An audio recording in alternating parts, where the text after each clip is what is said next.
them, the vast, impassable Red Sea. Scene Behind 17. them, the sun glinting off the standing armor and beside chariots Moses of at the Pharaoh's burning charging bush. army, He's a a silent cloud of observer dust to the divine signaling call. their A impending moment of shared doom. history They and were trapped. spirituality. Panic A blend and of despair historical and erupted in the spiritual camp. imagery. The familiar chorus Scene of complaint 80. rose Moses against holding his Moses. staff, Was it which because was there now were no transformed graves into a in serpent Egypt before that the you have burning taken bush. us away It's to a sign die of in the God's part. wilderness? Scene 19. What have you done to us in bringing us out of Moses and his Egypt? brother It Aaron would have been better for us preparing to serve the return to Egyptians than to Egypt. die in the They wilderness. have But Moses, determination his on faith forged in the fire of God's presence stood firm.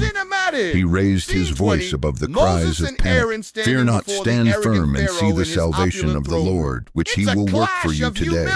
For the Egyptians whom you see today, you shall never see again. The Lord will fight for you, and you have only to be silent. Then the Lord said to Moses, why do you cry to me?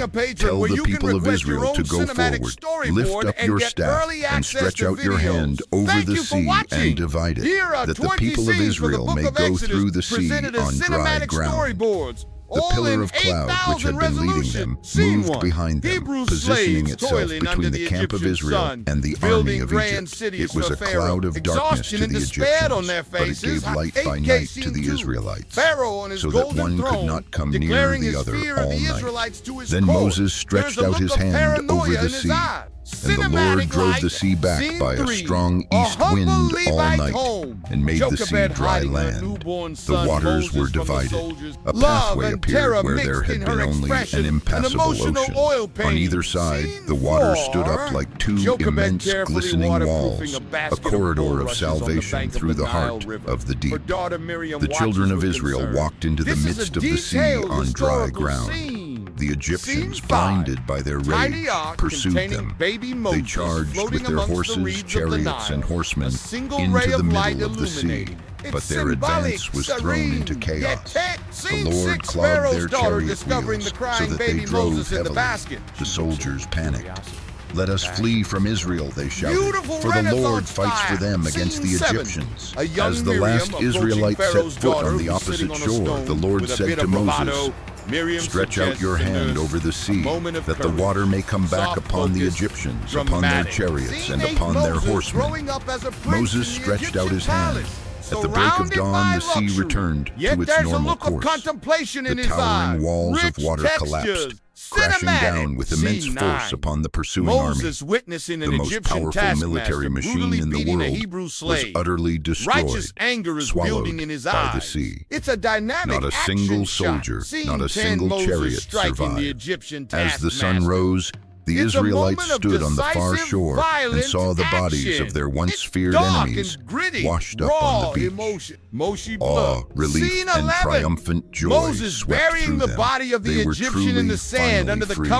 Their oppressors were gone forever, and they sang. Miriam, Aaron's sister, took a tambourine in her hand, and all the women went out after her with tambourines and dancing. And Miriam sang to them, sing to the Lord, for he has triumphed gloriously. The horse and his rider he has thrown into the sea.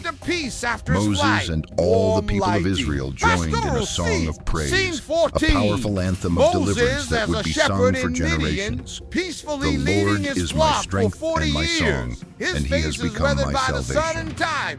On that day, Israel was no longer a nation of slaves. They were a redeemed people, and the glory of their God had been displayed for all the world to see. But freedom was more than an escape. Deliverance from Egypt was just the beginning. God had not brought them out of bondage simply to let them wander aimlessly. He was forging them into his people, a nation bound to him by a sacred covenant. Before they could enter the promised land, they had to receive the law, and so their journey led them to the foot of a formidable, imposing mountain in the heart of the desert, Sinai. 3 months after their departure from Egypt, the vast congregation of Israel arrived in the wilderness of Sinai and pitched their camp before the mountain. The landscape was stark and silent, a world away from the lush Nile Delta. It was here that God would formalize his relationship with them. He called Moses to the mountain and said, thus you shall say to the house of Jacob, and tell the people of Israel, you yourselves have seen what I did to the Egyptians, and how I bore you on eagle's wings and brought you to myself. Now therefore, if you will indeed obey my voice and keep my covenant, you shall be my treasured possession among all peoples, for all the earth is mine, and you shall be to me a kingdom of priests and a holy nation. Moses descended and relayed this profound offer to the elders and the people. The response was unanimous and immediate. All that the Lord has spoken, we will do. They were ready, or so they thought, to enter into this holy contract. They were instructed to consecrate themselves for 2 days, to wash their garments and prepare for a divine encounter unlike any other. On the morning of the 3rd day, the world seemed to hold its breath. A thick cloud descended upon Mount Sinai, cloaking it in mystery and dread. There was thunder that shook the very ground, and vivid flashes of lightning that lit up the dark cloud.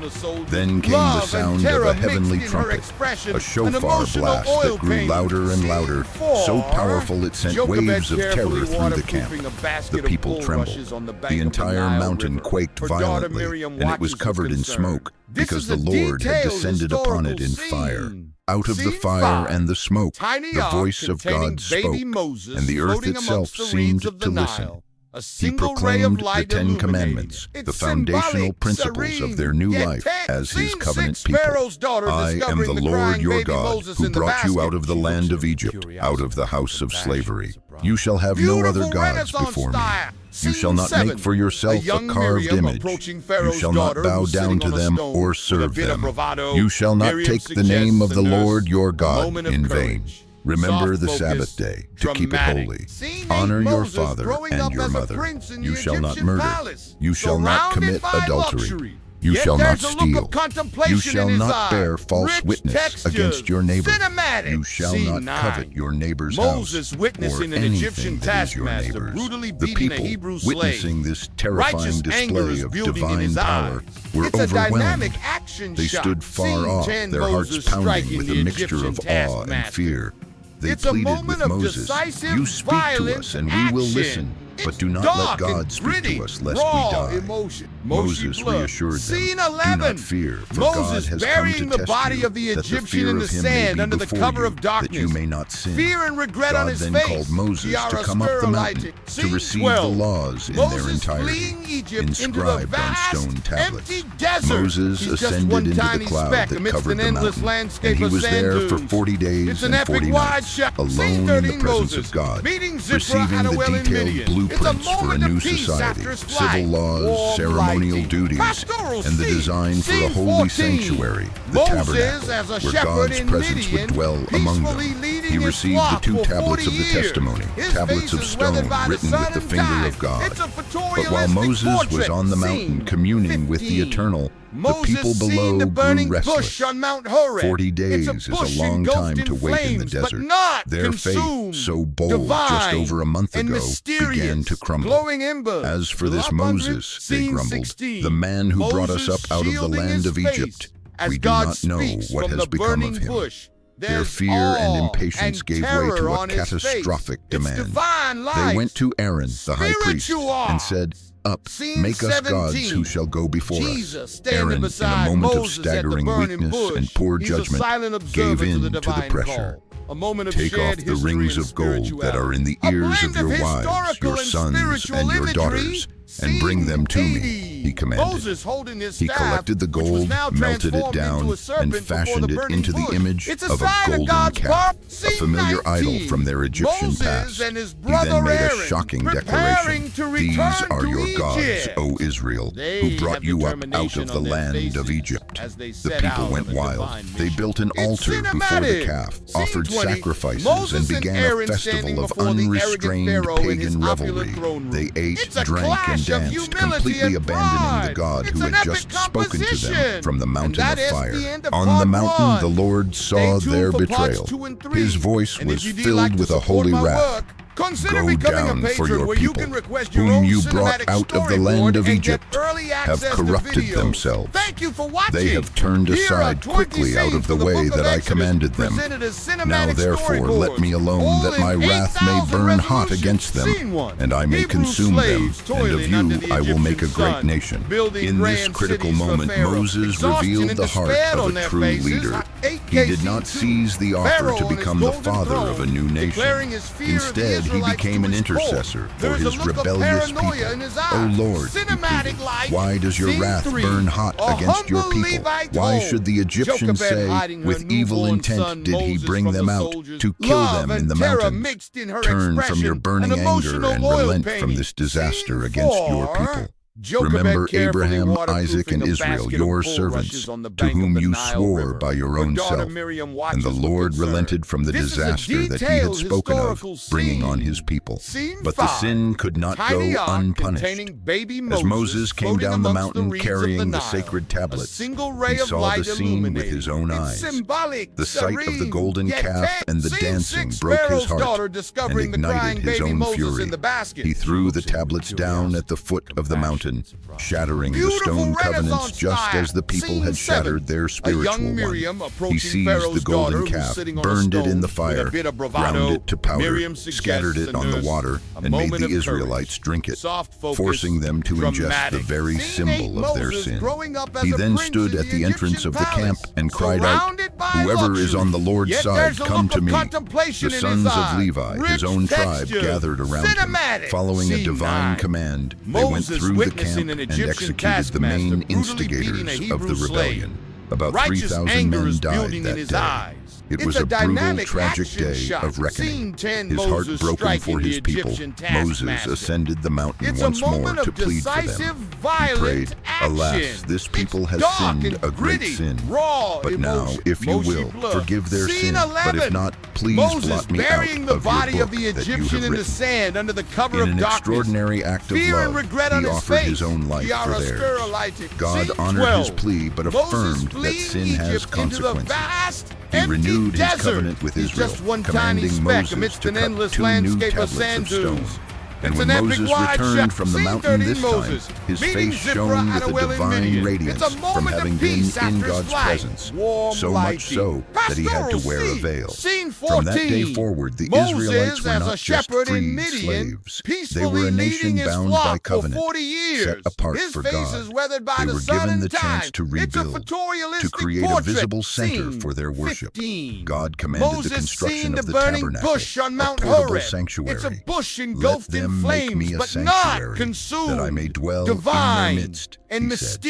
The people responded with a surge of generosity, bringing offerings of gold, silver, bronze, fine linen, acacia wood, and precious stones. Skilled craftsmen filled with the Spirit of God constructed the intricate elements, the Ark of the Covenant, the altar, the lampstand, the beautifully woven curtains. When the tabernacle was finally completed and erected, the pillar of cloud, the very presence of God, descended and covered it, and the glory of the Lord filled the sanctuary. Now God's presence was no longer distant on a mountaintop, but right in the center of their camp. When the cloud lifted, they would set out on their journey. When it rested, they would make camp. God was their guide, dwelling among them. Even with the law, the covenant, and the very presence of God in their midst, the heart of the people remained prone to rebellion. The journey through the vast and unforgiving wilderness was a relentless test of their faith. Scarcely had they left Sinai when the complaints began anew. They grumbled about the lack of water, and Moses struck a rock as God commanded, and water gushed forth. They complained about the food, romanticizing the fish we ate in Egypt for free, the cucumbers, the melons, the leeks, the onions, and the garlic. God provided manna from heaven, a daily bread that appeared with the morning dew, and sent quail to fly over the camp. Yet they were still not satisfied. Their ultimate test of faith came when they finally reached Kadesh Barnea, on the very border of the Promised Land. The goal of their long journey was within sight. Moses sent 12 spies, one from each tribe, to scout the land. After 40 days they returned. Their report began with great promise. "We came to the land to which you sent us. It certainly flows with milk and honey, and this is its fruit," they said, showing a massive cluster of grapes that had to be carried on a pole between 2 men. But then the report turned to fear.